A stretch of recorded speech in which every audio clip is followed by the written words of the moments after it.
Good afternoon and welcome back to my channel. So I wanted to show you one of my favorite camping gadgets. It's in the back seat of my truck here. It's a little compact countertop ice maker. I bought this at Home Depot a few years ago. I've seen this same exact ice maker offered in several brands. One is Igloo, this is Magic Chef, but there's this style and there's a few others too that are a little bit different style under various brand names. But it operates on 120 volt AC and it takes only about 15 minutes to produce its first harvest of ice. So let's get it out of the box and I'll show it to you. I first found out about these from a friend of mine who really likes his. He's had it for probably about 4 years, and then actually I think I had mine more like about 3 years. And the company I work for has one in their staff lounge, company break room basically, and it's been running non-stop for probably a good 2 years, so that's a pretty good testament to its usefulness and reliability. It's got a little ice basket and a control panel on the top. It's got a warning light when you need to add water. It's got a warning light when the ice is full, which means it's not going to be able to produce any more ice because the ice bin is full. There's a little photo sensor eye that detects when the ice basket's full. Power, and then you can select between small cubes and large cubes, and then a power button here. So I'm going to go ahead and fill it up with water. Let's take a look at the inside. It does require occasional cleaning. I don't use it a whole lot though, so it's always fairly clean inside, but I do let it dry out totally before I put it in storage. That little screen down there, that's the water intake. So I always use bottled water inside of it. And then we'll just pour the water in.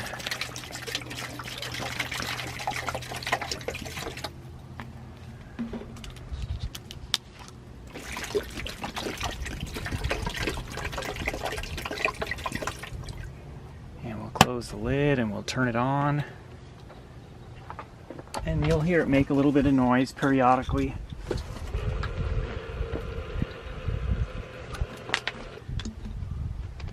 But like I said, it does require 120 volt AC power.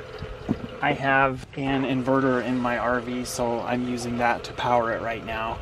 If you were at an RV park or campground that had shore power, of course you would just be able to run directly off that incoming power.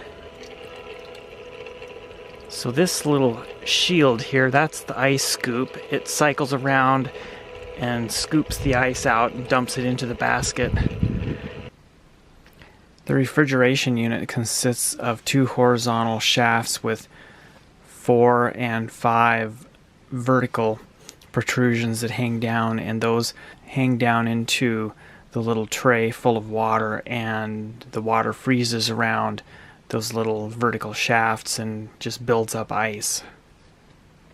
It's on a timing cycle, I believe, so after a given time period, I think that tray drops down, goes through a little rotational cycle, dumps the water, and then this tray comes along and scoops the ice cubes out after they drop off of the little nozzles. It's kind of an interesting process, but it's a really nice little unit.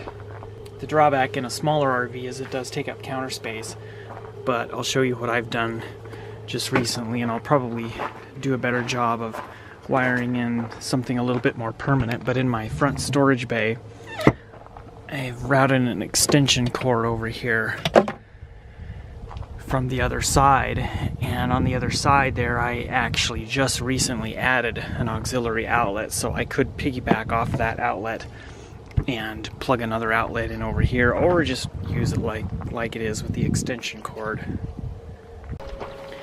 It's going through its little dump cycle right now, so you might be able to see the ice cube back there. See, they just dropped off, And now that little flapper scoop is going to come along and scoop them up and dump them into the little ice basket.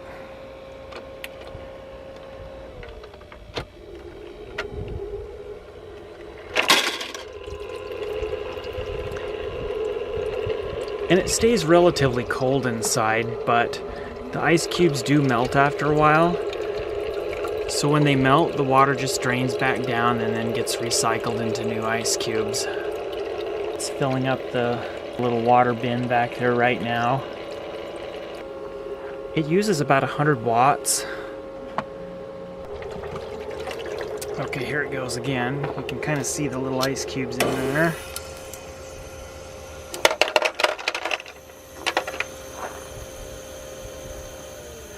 It produces 9 ice cubes at a time. There's one row of 5 nozzles across the front, and then there's 4 nozzles across the back. And in just a little bit, that little scoop will come along. Here it goes.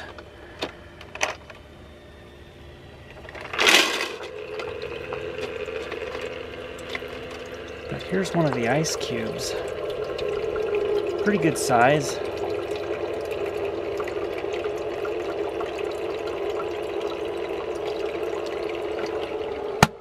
Let's do a timer and set a stopwatch here and monitor how long it takes for one batch to produce.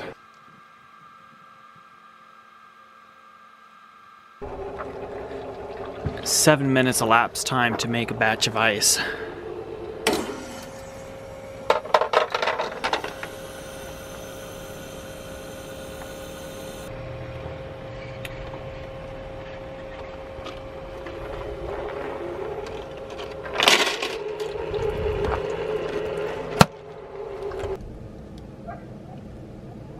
My inverter monitor tells us that we're using about 1.3 amps and 111 watts of AC output to power the ice maker, so it's a pretty minimal draw.